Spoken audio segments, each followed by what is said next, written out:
বিশেষত যারা ST OBC সম্প্রদায়ের রয়েছেন তাদের ভাতা এই মুহূর্তে ১৭০০ টাকা, এবং যারা সাধারণ যারা রয়েছেন জেনারেল কাস্টের তাদের ক্ষেত্রে ভাতা ১৫০০ টাকা হয়েছে, অর্থাৎ ৫০০ টাকা বেড়েছে।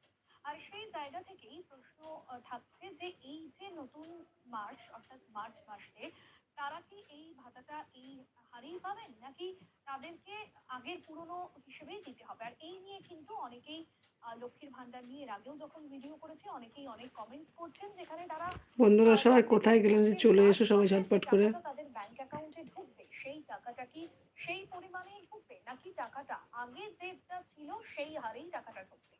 এবার আপনাদের বলি যে যে টাকাটা আগে আপনারা হাতে পেতেন, অর্থাৎ ৫০০ টাকা, যেটা বেড়ে পরবর্তীতে ১০০০ টাকা, এবং ভোটের আগে সেটা আরো ৫০০ টাকা বাড়ানো হয়েছে।